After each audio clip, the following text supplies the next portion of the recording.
Miarabantsika tsirairay satria tia latsinainy fa 17 volana Jolay ity misaotra an'Andriamanitra hatrany sika fa mbola mihiratra ny maso ary afaka mihaino teny amin'izao maraina izao.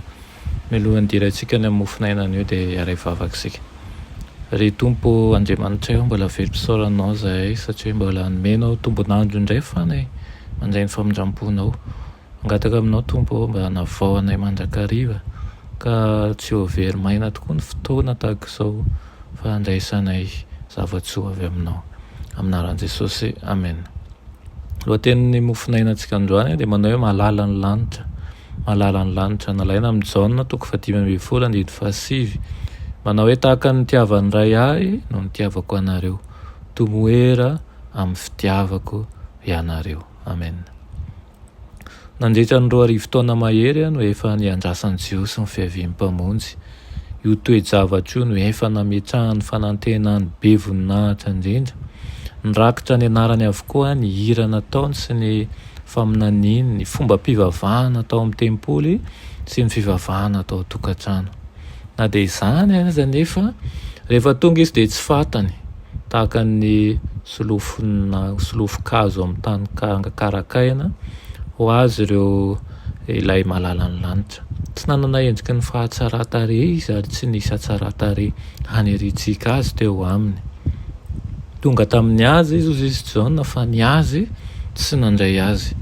Raha ny antso any Abraham Jehova dia hoy izy hoe hitahy ianao aho ary ho fitahiana tokoa ianao ary aminao no hitahiana ny firenena rehetra ambonin'ny tany. Naverina tamin'ny alalan'ireo mpaminany koa io fampianarana io, na dia fon'ny ringany ny ady sy ny fahababoana azy Israely dia mbola ho azy ihany ny teny fikasana. Manao hoe ary izay sisa amin'ny Jakoba ao amin'ny firenena maro dia tahoaka ny andro avy amin'ny Jehova, tahaka ny ranon'orana eny amin'ny ahitra izay tsy manantenam-paniraka na miandry zanak'olombelona.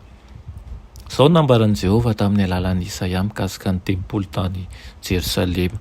Ny tranoko atao hoe trano fivavahana ho an'ny firenena rehetra. Nampifantoka ny fanantenany tamin'ny fahalehibiazana arak'izao tontolo izao anefa ny Israelita. Hatramin'ny fotoanany dirany tao amin'ny tany Kanana dia niala tamin'ny didin'Andriamanitra izy ka nanaraka ny lalana falian-jentilisa. Tsy nisy vokany nandefasan'Andriamanitra fampitandremana ho azy tamin'ny alalan'ny mpaminany.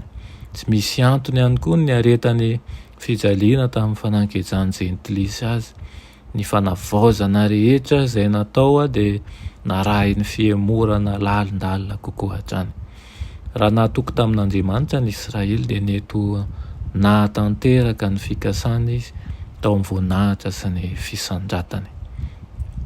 Dia izany ihany koa no ampitaina amintsika ankehitriny ny lehibeny fitiavany ray dia ny nanomezany zanany, ary isika kosa dia iriny mba hitoetra ao amin'ny fitiavany satria hita amin'ny faminaniana rehetra fa na dia tonga izy dia tsy mba nanana endrika ny fahatsara-tarehy amin'ny fanantenany maro satria tonga izy dia andeha hiaiky sy hanala ny fahotantsika ary koa hamonjy antsika ho afaka amin'ny tsy fahamarinana rehetra.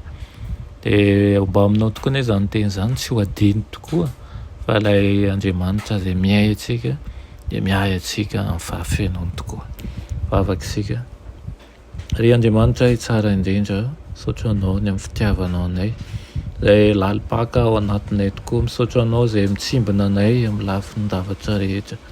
Mangataka aminao nefa mba hiasa ao anatinay, hanavaonay mandrakariva, mba hitoeran'izany fitiavanao izany ao anatinay ka hanosika anay hanao zavatra tsara mandrakariva. Anaran'i Jesosy, amen.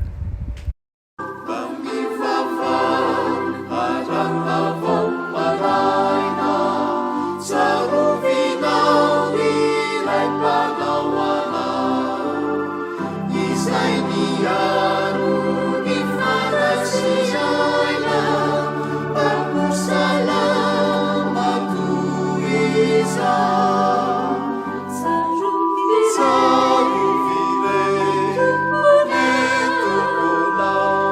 miaro